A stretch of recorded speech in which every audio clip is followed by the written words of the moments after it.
내가 가고 있는 이 길은 한 번도 가지 않은 길. 오늘 하루하루 순간도 다시는 오지 않을 시간. 우리를 살리시는 그 사랑, 주님의 빛을 따라서 오늘도 우린 걸어가네 생명의 길을. 오늘 말씀은 진정한 만남이라는 제목으로 말씀을 증거하겠습니다. 본문 말씀은 요한복음 5장 2절로 4절 말씀입니다.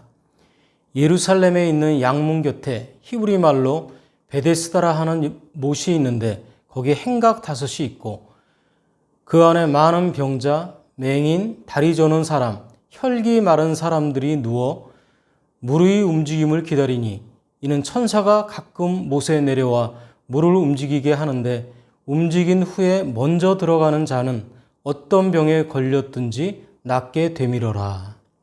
아멘. 우리는 해결할 수 없는 현실을 마주할 때가 있습니다.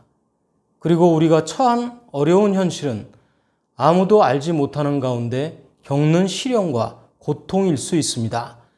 본문에서 베데스다의 비참한 인생은 이 상황을 어떻게 극복하고 해결하는지 말씀을 통해서 살펴보도록 하겠습니다.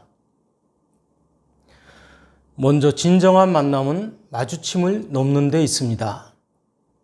예수님께서 유대인의 명절에 예루살렘에 올라가셨습니다.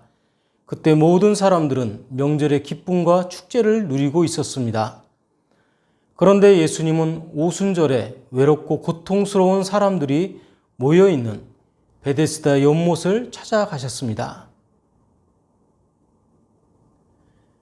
베데스다는 은혜의 집, 자비의 집이라는 의미를 가지고 있습니다.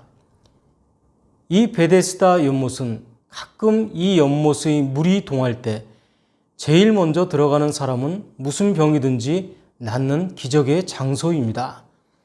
그래서 연못의 5 행각에는 많은 병자들로 붐볐습니다. 이 연못은 가끔 한 번씩 솟구쳐 올랐던 것입니다. 당시 사람들은 이런 현상을 보면서 천사가 내려와서 물을 움직이게 한 것이라고 믿었습니다. 이 못에 천사가 내려와서 물을 움직이게 할 때 가장 먼저 물속에 들어가는 사람은 어떤 병이든지 낫는다는 전설이 있습니다. 요한복음 5장 2절로 3절 말씀입니다. 예루살렘에 있는 양문 곁에 히브리 말로 베데스다라 하는 못이 있는데 거기에 행각 5이 있고 그 안에 많은 병자, 맹인, 다리 저는 사람, 혈기 마른 사람들이 누워 물의 움직임을 기다리니. 각종 병자, 소경, 절름발이, 혈기 마른 자들이 누워서 물이 움직이기만을 기다립니다. 그런데 여기서 38년 된 병자는 상당히 오랜 세월을 이곳에서 기다렸습니다.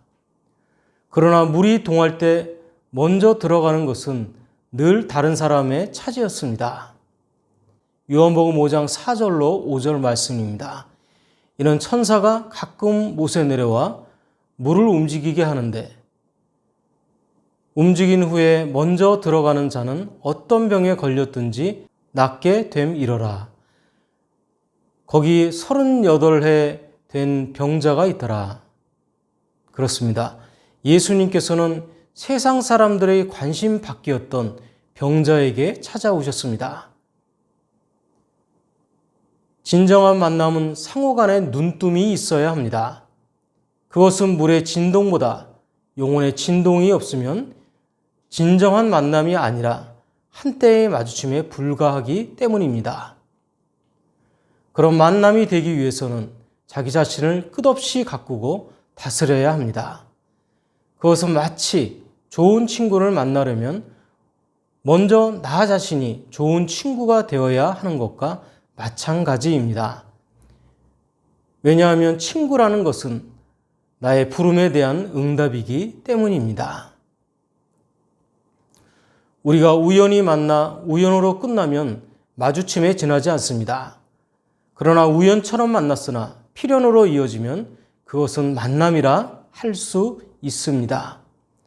그런데 그 필연은 그냥 이루어지는 것이 아닙니다. 자기를 갖추는 준비와 기다림의 끝에 오는 것입니다. 그래서 좋은 만남은 준비가 있는 필연이며 새로운 역사가 펼쳐지는 위대한 창조의 순간입니다. 베데스다 연못은 누워있는 병자들 가운데 38년 동안 중병을 앓고 있는 환자로서 모든 병자들의 고통과 아픔을 상징하고 있습니다. 예수님은 38년 된 병자를 치유하시는 과정을 통해 그곳에 누워있는 모든 병자들에게 주시는 메시지를 주셨습니다. 그것은 온갖 상처와 절망으로 인해 고통스러워하는 우리에게 주시는 메시지이기도 합니다. 하나님께서 아담을 만드시고 그 갈빗대로 하와를 만드셔서 둘을 하나로 이끌어 주셨습니다. 이것이 아담과 하와의 만남의 최초입니다. 창세기 2장 23절 말씀입니다. 아담이 이르되 이는 내 뼈 중에 뼈요 살 중에 살이라 이것을 남자에게서 취하였은즉 여자라 부르리라 하니라. 그러나 하와가 사단과의 만남으로 인해 부부의 행복은 깨어지고 말았습니다. 인간은 만남 속에서 살아갑니다. 어떤 형태이든 인간은 만남을 떠나서는 존재할 수 없습니다. 남자와 여자의 만남, 부모와 자식의 만남, 형제와 형제의 만남, 친구와 친구, 스승과 제자의 만남이 있습니다. 그리고 사회생활에서의 만남이 있습니다. 이러한 만남은 우리에게 유기적인 영향을 주고받는 만남입니다. 그렇기 때문에 우리는 하나님이 계시지 않는 모든 만남들을 항상 직시하고 분별하며 신중해야 하겠습니다. 이렇게 보면 삼손은 만남의 실패자입니다. 온갖 좋은 조건과 환경이 주어져 있음에도 불구하고 그가 만나는 만남은 하나같이 실패였습니다. 더 유감스러운 것은 그가 선택한 잘못된 만남을 하나님께서 축복하시지 않음에도 불구하고 깨닫지 못하고 있다는 것입니다. 더욱이 삼손은 들릴라와의 만남을 통해서 인생 가운데서 최대의 비극을 초래하고 말았습니다. 그래서 우리는 십자가를 바라볼 때마다 주님과의 만남에 다시 한번 감사드려야 하겠습니다. 마지막으로 진정한 만남은 소통을 이루는 데 있습니다. 주님은 간절함이 있을 때 우리를 찾아오십니다. 38년 된 병자는 베데스다에 늘 누워 있으나 거의 모든 것을 포기하고 있는 상태입니다. 하지만 그의 마음에는 간절함이 있었습니다. 사람은 크게 두 종류로 나누어 볼 수 있습니다. 부족함을 발견하는 순간에 자괴심에 빠져드는 사람과 반대로 부족함을 채우기 위해 목표를 세우고 도전하는 사람입니다. 우리가 넉넉함이 꼭 복이 아닌 것처럼 부족함도 꼭 불행도 아니라는 것입니다. 부족함을 도약의 기회로 삼지 못하는 게 도리어 불행입니다. 마음먹기에 따라서 부족함이 오히려 성장의 동력이 될 수 있습니다.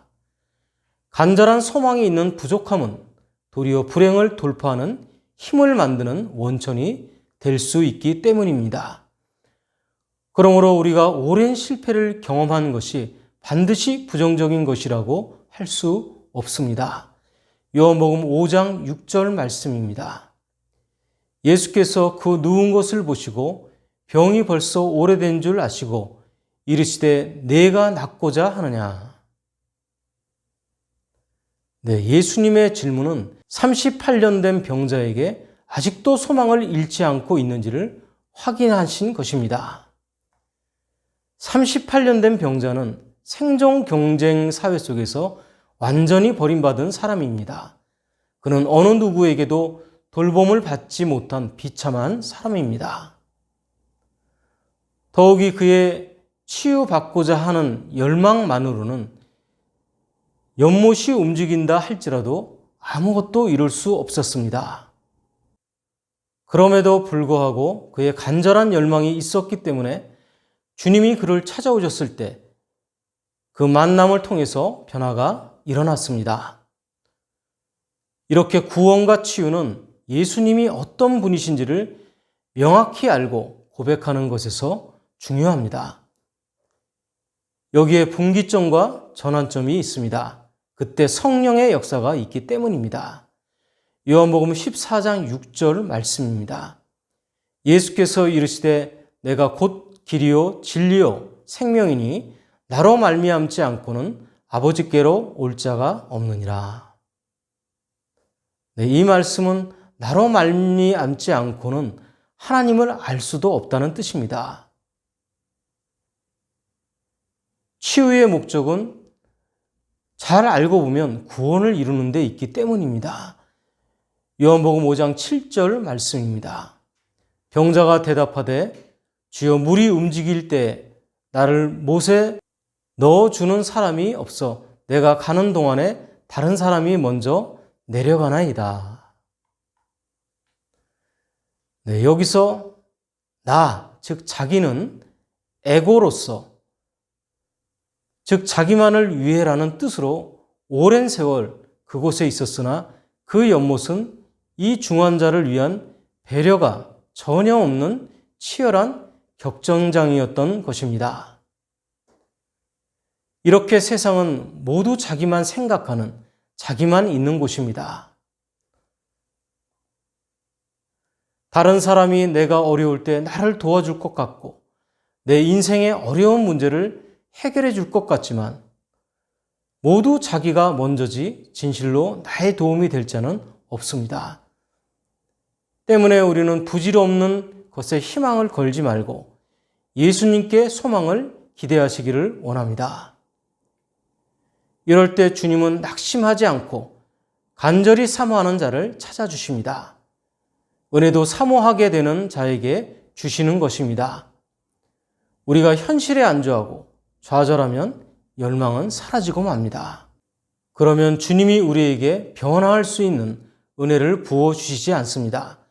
그러나 오늘도 주님은 간절한 소망을 품고 사모하는 자를 찾아오십니다. 예수님이 병자를 고쳐주시기를 거절하신 적이 한 번 있습니다. 바로 수로보니게 여인, 이방 여인이 자기의 귀신 들린 딸을 고쳐달라고 찾아왔을 때 예수님께서는 들은 척 안 척 하셨습니다. 그런데도 그 여인이 계속 간청할 때 예수님께서 아주 모욕적인 말씀을 하십니다. 자녀의 떡을 취하여 개들에게 던짐이 마땅하지 아니하니라. 만약 그때 그 여인이 주님의 말씀을 듣고 시험에 들었더라면 그녀의 딸은 결코 나음을 얻지 못했을 것입니다. 그런데 그때 그 여인은 이렇게 대답합니다. 주여 올소이다마는 개들도 제 주인의 상에서 떨어지는 부스러기를 먹나이다. 그 말을 듣고 예수님의 마음이 움직였습니다. 그래서 주님은 이렇게 말씀합니다. 여자여 내 믿음이 크도다. 내 소원대로 되리라 하시니 그때로부터 그의 딸이 나으니라. 그렇습니다. 결국 예수님은 간절한 고침받기 원하는 단 한 사람도 거절하지 않았습니다. 이렇게 예수님의 말씀으로 역사가 일어날 수도 있지만 우리가 순종함으로써 기적이 일어날 때도 있습니다. 요한복음 5장 8절로 9절 말씀입니다. 예수께서 이르시되 일어나 내 자리를 들고 걸어가라 하시니 그 사람이 곧 나아서 자리를 들고 걸어가니라. 네, 예수님이 일어나라고 하십니다. 우리가 주어진 현재의 한계를 인지해야 하지만 동시에 우리에게 소망을 시도하라고 주님께서 말씀하고 계신 것입니다. 이것을 따르고 행동하는 것이 주님을 향한 우리의 순종입니다. 우리가 무력한 존재인 것을 깨닫는 것보다 더 중요한 것은 믿음의 노력입니다. 그때 문제를 해결받고자 하는 자는 주님께 맡기고 최선으로 소통을 다해야 하겠습니다. 사람은 누구를 만나 동행하느냐에 따라 삶이 좌우됩니다. 자음은 모음을 만나야 글자가 되고 작은 불꽃은 바람을 만나야 큰 불꽃이 됩니다. 칼이 어머니를 만나면 요리에 쓰이고 도둑을 만나면 사람을 해치는 데 사용됩니다. 쓰레기가 백남준과 만나면 예술품이 되고 길가의 바위돌이 미켈란젤로를 만나면 다윗상이 됩니다. 철이 철을 만나면 더욱 날카로워지지만 철이 물을 만나면 녹이 씁니다. 천하장사 삼손은 작은 태양이라는 의미입니다. 삼손이 들릴라를 만납니다. 들릴라는 밤이라는 뜻입니다. 태양의 복을 받은 그가 어둠을 만나 동행하니 실제로 눈도 뽑히고 영혼도 어둠의 골짜기를 방황하게 됩니다. 좋은 만남, 그 만남을 볼 줄 아는 눈, 그 만남과 동행하는 것이 복된 삶입니다. 잠언 27장 17절 말씀입니다. 철이 철을 날카롭게 하는 것 같이 사람이 그의 친구의 얼굴을 빛나게 하느니라. 네, 말씀을 정리합니다. 베데스다라는 은혜의 집에 성령의 은혜가 있으면 불가능이 가능해집니다. 이러한 은혜는 예수 그리스도와의 만남에서 시작합니다.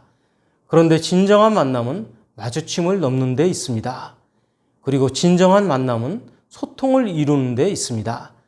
우리는 그리스도를 바라만 보는 시선을 넘어서 기도로 소통하고 응답으로 나아가시기를 예수 그리스도 이름으로 축원합니다. 네, 오늘 말씀은 성부와 성자와 성령의 이름으로 말씀드렸습니다. 나는 주님의 제자 낙심하지 않으며 절망 속에서도 실망하지